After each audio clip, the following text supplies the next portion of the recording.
Bangladesh, August 2024, a nation on edge, pushed to the brink by years of growing unrest.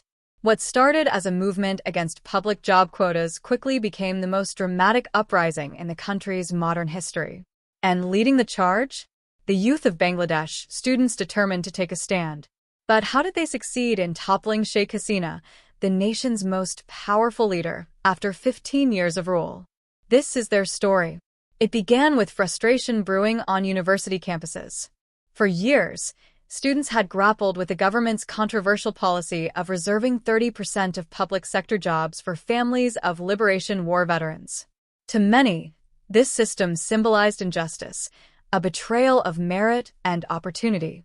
Students across the country started organizing. Their demands were straightforward: reform the quota system and restore fairness in employment.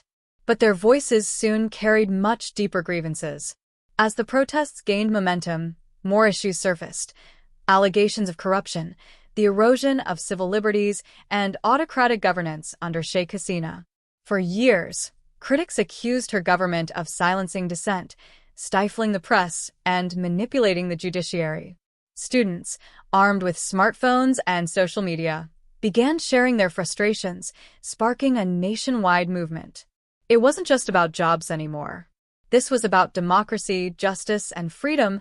The protests started peacefully, with thousands marching in Dhaka and other cities. But the government's response was swift and brutal. Police clashed with demonstrators, using tear gas and rubber bullets to disperse crowds. Reports of detentions and disappearances began to surface. Despite the repression, the students remained undeterred, and their numbers swelled. University campuses became the epicenter of resistance, with young leaders emerging to galvanize support. Social media played a pivotal role in amplifying their voices. Videos of clashes and police crackdowns went viral, drawing global attention. The hashtag Bangladesh protests began trending internationally, with solidarity pouring in from across the globe. Activists, public figures, and even Bangladeshi expatriates joined the call for change. The movement, once localized, had become a global cause. For many, this was a moment of reckoning, a fight to reclaim their nation's democracy.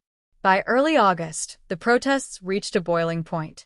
In Dhaka, tens of thousands of students and citizens marched to government buildings, effectively paralyzing the administration. They stormed key locations, including the National Assembly, demanding Sheikh Hasina's resignation. Clashes turned deadly, with over 600 reported killed, but the momentum was unstoppable. The government's control was slipping, and on August 5, 2024, Sheikh Hasina fled to India, leaving behind a nation in turmoil. In the aftermath, Nobel laureate Muhammad Yunus was appointed to lead an interim government.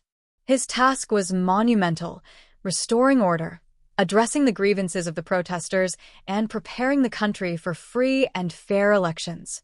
Importantly, 2 student leaders who had been instrumental in organizing the movement were brought into Yunus's cabinet, symbolizing the influence and power of the youth in shaping the country's future. Today, Dhaka is no longer a battleground, but the scars of the revolution remain. Schools and universities are reopening, and the country is beginning to rebuild.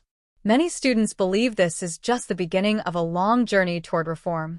They've shown the world what collective action can achieve. They've proven that even the most entrenched leaders can be held accountable by the people. The story of how the students of Bangladesh toppled Sheikh Hasina is one of resilience, courage, and unity. It's a reminder of the power of youth to challenge injustice and fight for democracy. As the nation begins to heal and move forward, one thing is certain: history will remember the students who dared to dream of a better Bangladesh and made it a reality.